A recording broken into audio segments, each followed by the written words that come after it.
Suge Knight has shared a story about how a decision by Eazy's widow to end a deal involving Dr. Dre's earnings may have cost the late NWA member's family hundreds of millions of dollars.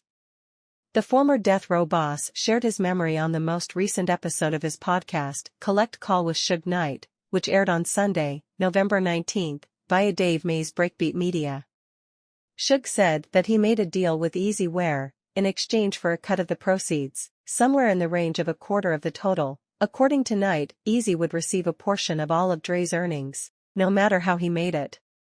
Knight explained, I did a deal for Eazy, where he gets $1 off of anything that Dre does. In other words, if he do a movie, if he do a beat, if he promote some type of merchandise, if he do a commercial, if he produce, off of his part, Eazy gets $1. The former exec estimated that the deal may have been worth $1 billion had it remained in place due to the lucrative moves Dre would go on to make, including launching Beats by Dre, which sold to Apple for $3 billion in 2014, producing albums for Eminem and 50 Cent, as well releasing his own solo LP Compton.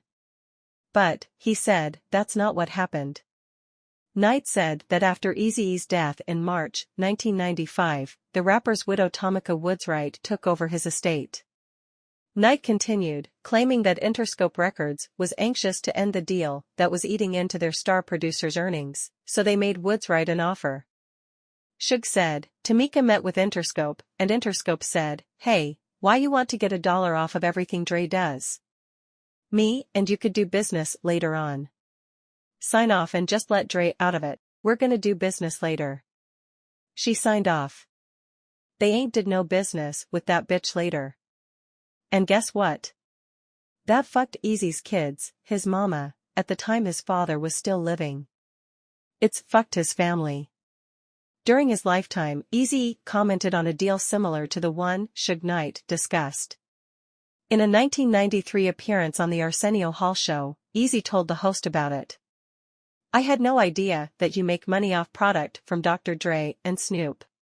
Now, how did that work out? Hall asked. Basically, I had Dre signed as exclusive producer and an exclusive artist, Eazy replied. So when Dre tried to make his deal over at Interscope, I was included for the next 6 years. The late rapper also alluded to the deal on his 1993 Dr. Dre diss track Real Motherfucking G's, Damn, They tried to fade you on Dre Day / but Dre Day only meant Eazy's payday. Knight has mentioned Dr. Dre on Collect Call before, including when the former label boss claimed that he covered for Dre in a federal gun case. My Fed case is behind Dre, he said. If I had to do it all over again I still would do it again because that's the kind of man I am. The other person, I don't keep it 1000 and keep it gangsta because of the next motherfucker, I keep it because that's my